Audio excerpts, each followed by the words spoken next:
Hey, what is going on everybody, and welcome to Fantasia. For today. We're going to be jumping into another session of Epic 7L today. Got another Guild War for you guys. So, before we begin, Icarus with the joke of the day. I told a joke on a Zoom meeting and no one laughed.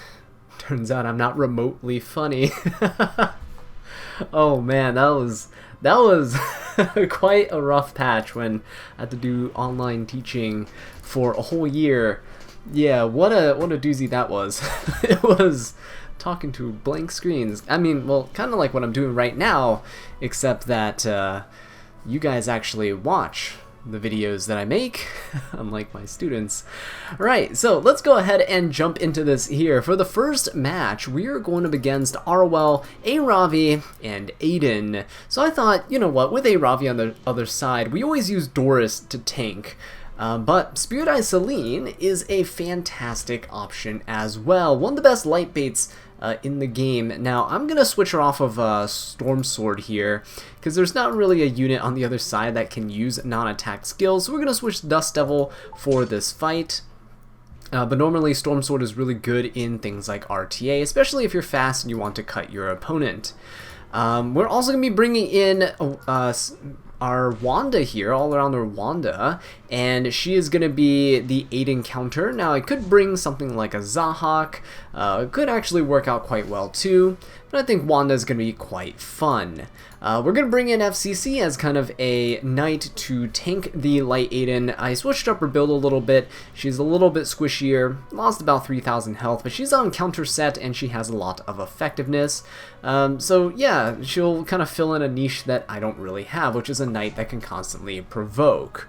But here she's just using her barrier to help protect the team and kind of soaking up some hits. If she goes down to Aiden, Spirit Eye Celine can bring her right back. Now, speaking of going down, we have Lilius, Meru, and Rimuru on the other side on the second team. So I'm going to bring in Crowd to tank the Rimuru's S3, and hopefully we'll be okay. Meru tends to crit my Crowds a lot, so hopefully it doesn't happen in this fight. We're going to bring in my Bryceria. She's going to be on Guiding Light, kind of just stealthed in the back. Should actually, you know what, I should probably not do that.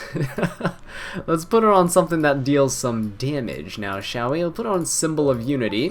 Not that there's evasion on the other team, but Lilius would strip that buff anyway, so let's just go for that. She's pretty good against Meru, preventing her from reviving, and her unbuffable essentially nullifies all of Rimuru's buff stealing. Now, I also have Benimaru here for that Lilius. Kind of tweaked his build a little bit. He's on counter crit, sacrificed a little bit of attack for more crit damage and a bit more bulk and speed, and I think it's a good trade-off in the end. If I had more imprints, his build would look better, but for right now, I think he'll do. So, let's go ahead and jump into it, see what we can do with the Spirit Eye Celine. Quite excited for it. Yeah, we're quite fast, so this Aiden, even if she were to go on a speed build, right, we can still contest that pretty easily. Now, most people have speed set Spirit Eye Celines, which work just as well, especially on Storm Sword, especially in RTA. But for Guild Wars, you know, we're just chilling right here. Got a greater attack buff. Look, all the buffs on that Aiden side is great because the Wall of Order we have gave our Wanda Gab, and now she can just, ooh, 2-turn stun, almost one-shot the Aiden. That's fantastic. Arwell's gonna go ahead and strip the buffs off our and never mind, FCC is going to live, which is great. I think I'll just go ahead and S1 somebody here. See if we can provoke. Nope, resisted that one there. But I didn't go for an S3 because there's no need to. Spirit Eye Celine going to be tanking these hits, especially with FCC's barrier is going to be quite nice.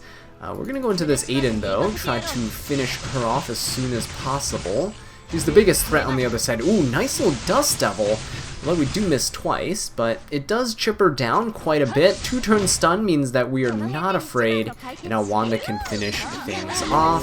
There we go. Okay, now let's go ahead and pop our S3. Let's get that skill null up, and so that the Ravi can't really do all that much. He's going to counter, which is unfortunate. Break our skill null there.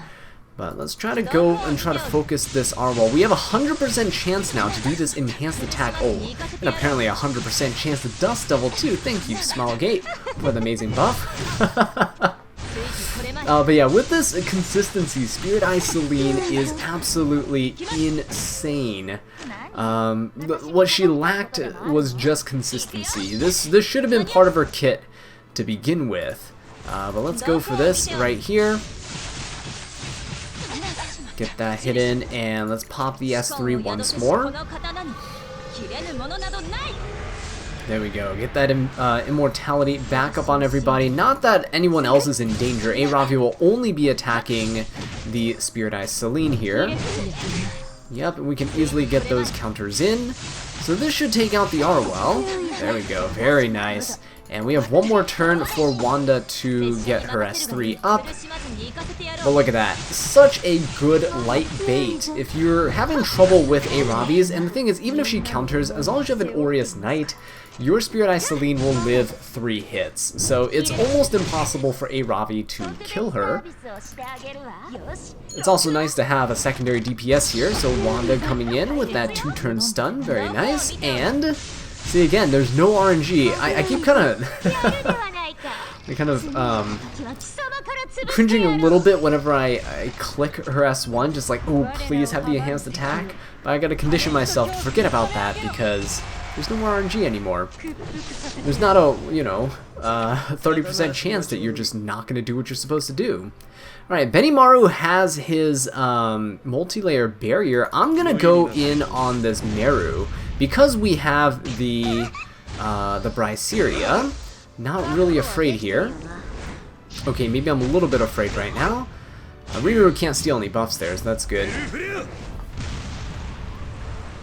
But Benimaru doesn't deal a ton of damage, but we do get to proc our magic friends on the other side. Oh, beautiful. Alright, come on. Let's get crowd low enough so that his revenge set kicks in. And we don't get that, so Benimaru's probably gonna go down here. Oh no! Wait a minute! This is awful. Oh no. Alright, let's pretend we didn't see that. Can Spirit Eye just come in and just revive the team? That would be fantastic. That was a lot of incoming damage that I did not really expect. Turns out, yeah, that might have not been the play. Alright, let's go in onto our second match here against this tower. This is going to be quite interesting because the first team is quite fast. So as I was saying, Spirit Eye Celine actually works quite well into opener units like Ron. As long as they have a non-attack skill, you can potentially cut. Now, I'm going to demonstrate this here with our Secret Art Storm Sword. I'm not going to use a plus 31 because I don't feel like taking off my other Celine, but we'll give the plus 21 over here to the Spirit Eye Celine. So you can see how she works with this in terms of getting combat readiness. And I'm going to bring in Shuna, who can help redistribute health and grant barriers. She can also strip buffs and put my opponents to sleep, which is quite nice. Yoho over here is going to be tanking the Benimaru, and she's actually going to be quite nice for just having the Aureus here to protect our Spirit Eye Celine. You always want some form of an Aureus holder or some form of damage mitigation unit, damage share unit, sorry. To help keep your Spirit Eye Celine alive, just in case there's some counter shenanigans or stuff that comes up. Benimaru has like an extra attack and things like that. You don't want your Spirit Eye to just evaporate as a result. For the bottom team, we're up against the standard Sea Lilius, Senya, and Shu, so I'm going to bring in my typical Rowana and Pylus setup. Now, my Rowana is on Idol's Cheer. She's not on Celestine because that's what my Shuna is on, and I happen to be using her in the top team, so we're just going to keep her on that for now. Pylus is going to be down here with the Aureus, helping with the damage mitigation, and we have Arunka. So, Arunka here is going to be quite nice into my opponents. I'm going to be using Uberius' Tooth because while there are going to be barriers on my opponent, I'm not going to rely exclusively on them to take them out. The S1 damage and the extra procs are going to be quite nice. Also, this Ron is really slow. Okay, not really what I wanted to show off here, but I guess this is good. You can see Spirit Eye Celine get a nice attack buff. when this Ron goes and does his non-attack skill. See, and then we push up with the Storm Sword, so that's actually quite nice. So he can go for his S3, it can strip buffs, but it doesn't really matter because we can still counterattack. And look at that. On the lifesteal set, you can just keep restoring yourself back to full, and it's absolutely amazing. I am going to go ahead and pop my S3 and try to put everything to sleep. Let's strip the buffs here. There we go, very nice. Benimaru doesn't get to activate there. Let's go ahead and provoke the Ron just so he can't do shenanigans. And I'll use my Spirit Eye on this Benimaru, see if we can take him out. Okay, it's a pretty squishy one. So that's quite nice, worked out in my favor. RNL proccing again, look at this. Spirit Eye Celine getting the combat readiness, getting that attack buff too. She's gonna get hit, it's probably gonna get stripped, but it's fine because look, she still counterattacks. We're doing just fine. Alright, let's go ahead and balance out the health with Shuna. It's going to help quite a bit. And now with Lifesteal on my Spirit Eye, we just take out this Ron. And now a Ravi just exclusively attacks our Spirit Eye Celine. And we're good.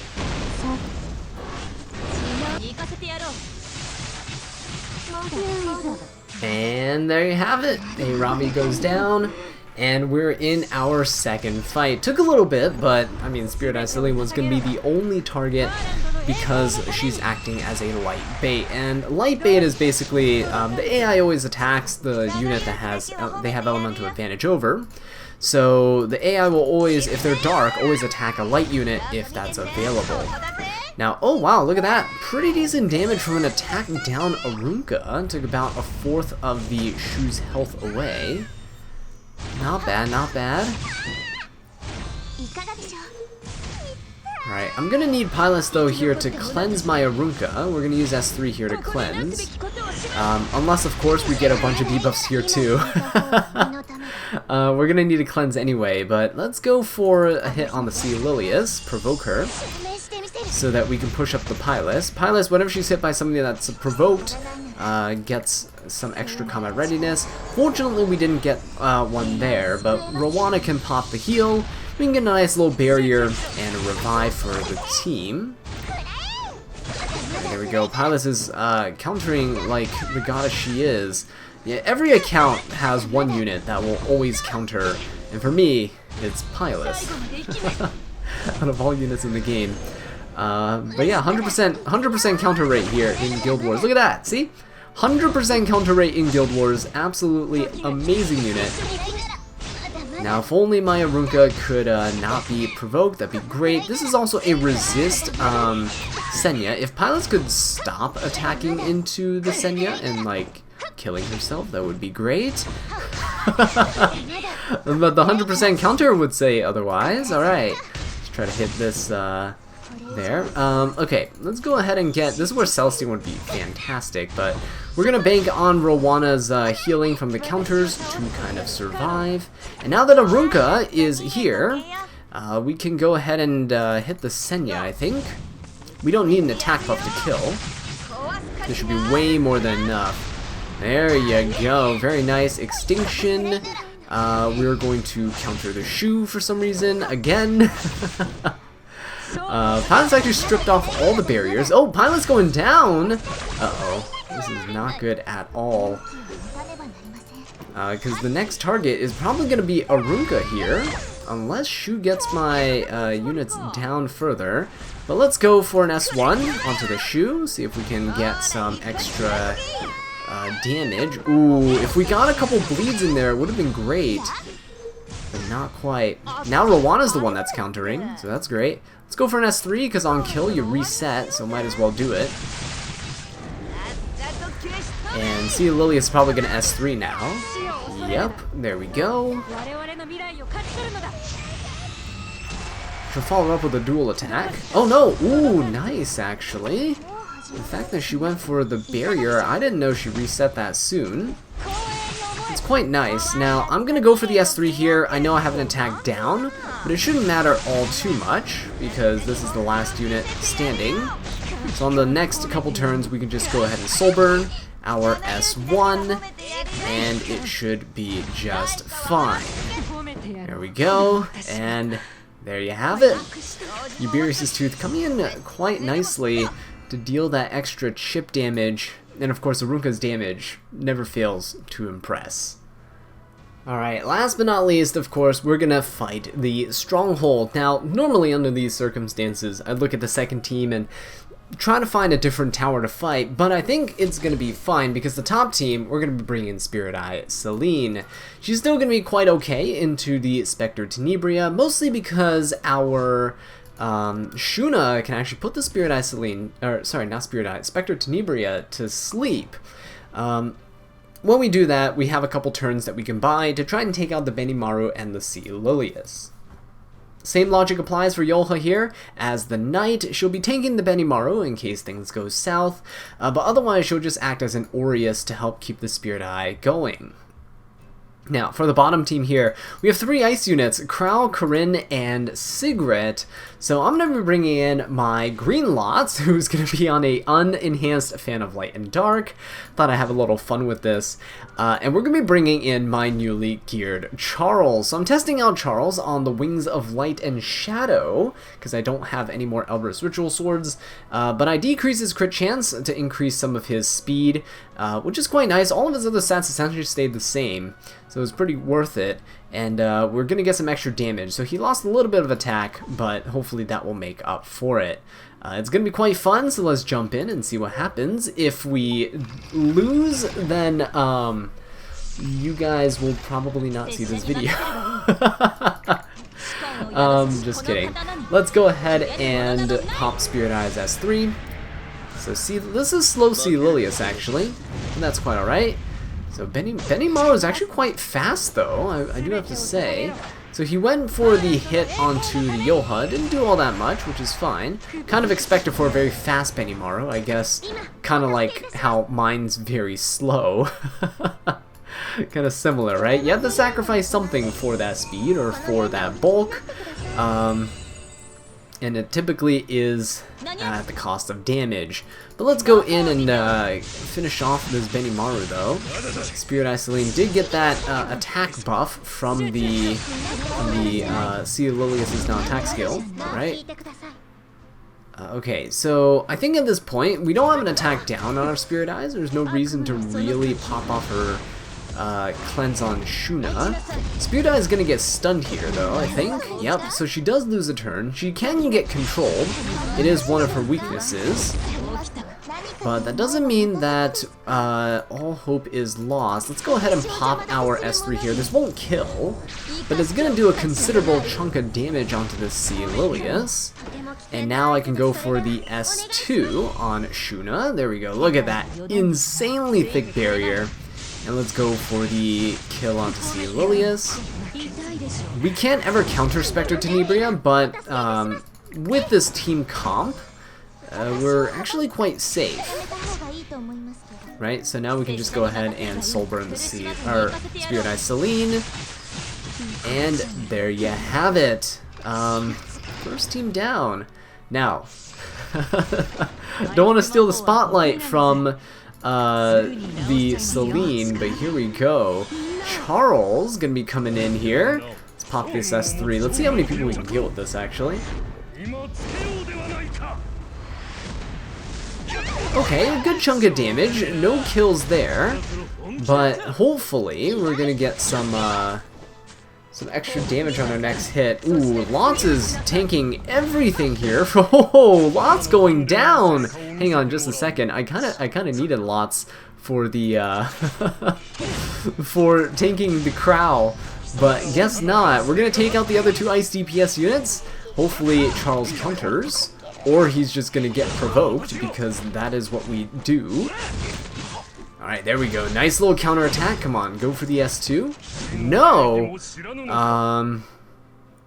Well, that's an issue. Let's go for an S1 and hopefully S2. There you go. Very nice.